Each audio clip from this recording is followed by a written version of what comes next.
Hello guys, நம்மளுடைய trending job சேனல்ல முக்கியமான வேலை வாய்ப்பு பற்றி தான் பார்க்க போறோம். என்னன்னு கேட்டீங்களா, 2025 முதலே பார்த்தீங்கன்னா இந்த ஊராட்சி செயலாளருக்கான வேலை வாய்ப்பு பற்றி தாங்க தமிழகத்துல பரபரப்பா பேசப்பட்டதுங்க. ஸோ அதுக்கான முடிவு காலம் பார்த்தீங்கன்னா வந்துருச்சுங்க. ஸோ அதுக்கான நேர்காணல் வந்துருச்சுன்னு சொன்னாங்க. 3 லட்சம் பேர் பார்த்தீங்கன்னா அப்ளை பண்ணியிருக்கீங்க. 3 லட்சம் பேருக்கு விரைவில் பார்த்தீங்கன்னா நேர்காணல் வரப்போகுதுங்க. ஸோ நீதிமன்றம் 23/7/2026 பார்த்தீங்கன்னா ஸோ இந்த அதிரடி தீர்ப்புல பார்த்தீங்கன்னா ட்விஸ்ட் மேல் ட்விஸ்ட் பார்த்தீங்கன்னா உள்ளது யாருக்கு? தமிழக அரசுக்கா இல்ல வழக்கு தொடர்ந்தவங்களுக்கா? இந்த மாதிரி பார்த்தீங்கன்னா உங்களுக்கு டவுட் இருக்குங்க. ஏ டு Z வரைக்கும் நான் இந்த வீடியோவில் சொல்றேங்க. இந்த தீர்ப்பு பார்த்தீங்கன்னா 37 பேஜ் இருக்குதுங்க.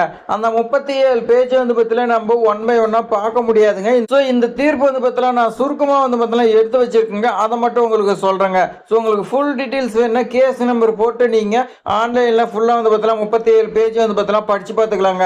ஸோ இதுல தெரிவிக்கப்பட்டுள்ள அனைத்து வழக்குகளுமே தள்ளுபடிங்க. ஸோ இது வரைக்கும் ஒரு 24-25 பேர் போட்டிருப்பாங்கன்னு நினைக்கிறேன்.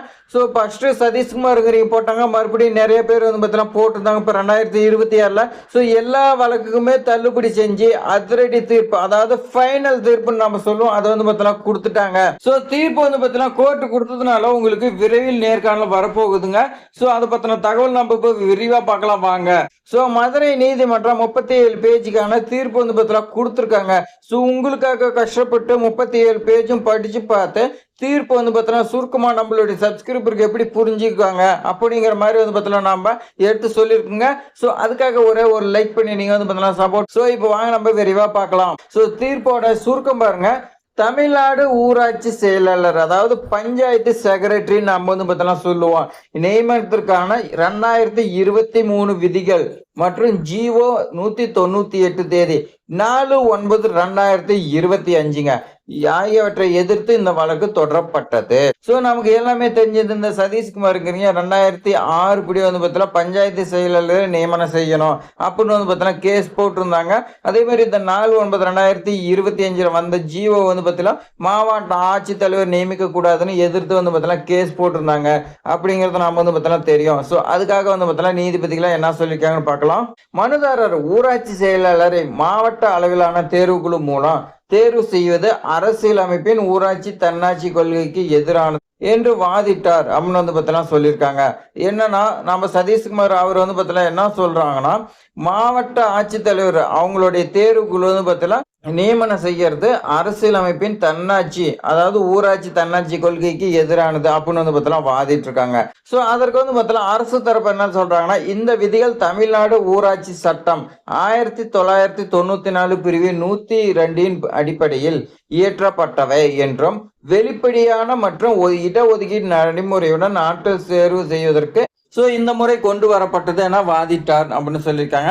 சோ சதீஷ்குமாரி அப்படி சொன்னாங்களா? அவங்க சொன்னக்கூடியது 1994 பிரிவு 102 படித்தான் அப்ப பார்த்தீங்கன்னா இருந்துச்சு. இப்போ பார்த்தீங்கன்னா நடைமுறை எல்லாமே பார்த்தீங்கன்னா சேஞ்ச் பண்ணிட்டாங்க.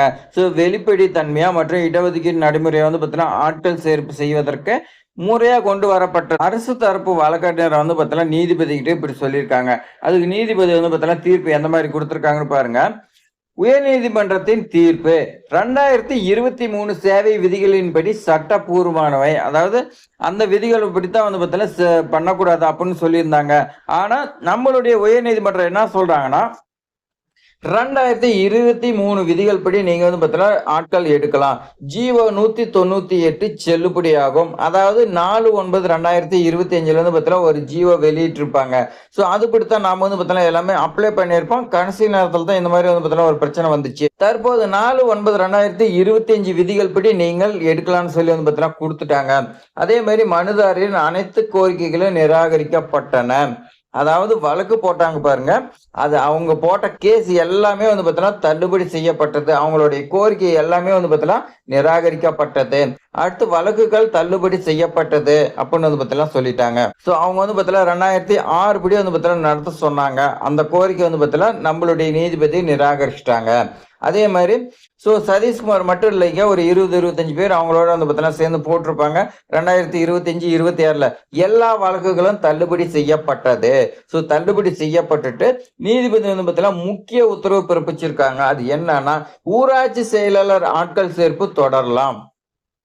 ஸோ இந்த 1483 காலி பணியிடங்கள் நிரப்பும் நடவடிக்கை அரசு தொடரலாம் அப்படின்னு வந்து பார்த்தீங்கன்னா சொல்லியிருக்காங்க. அதே மாதிரி ஏற்கனவே சுமார் 3 லட்சம் விண்ணப்பம் வந்து பார்த்தீங்கன்னா வந்திருக்கு. நாம எல்லாமே அப்ளை பண்ணோம்ல, அது 3 லட்சம் விண்ணப்பம் வந்திருக்கு. விதிமுறைகளின்படி குறைந்தது 2 செய்தித்தாளில் ஒரு செய்தித்தாள் தமிழ் நாளிதழ் உட்பட அறிவிப்பு வெளியிடப்படவில்லை என்றால் மீண்டும் அறிவிப்பு வெளியிட்டு புதிய விண்ணப்பங்களையும் பெற வேண்டும் அப்படின்னு வந்து பார்த்தீங்கன்னா நீதிபதி சொல்லியிருக்காங்க. இதுல வந்து பார்த்தீங்கன்னா 2 சான்ஸ் தாங்க இருக்குது. ஒண்ணு வந்து பார்த்தீங்கன்னா ஏற்கனவே 2 செய்தித்தாள்ல வெளியிட்டு அதுல 1 தமிழா இருந்துச்சுன்னா, அந்த 3 லட்சம் விண்ணப்பதாரர்களுக்கு மட்டும் நேர்காணல் நடைபெறுங்க.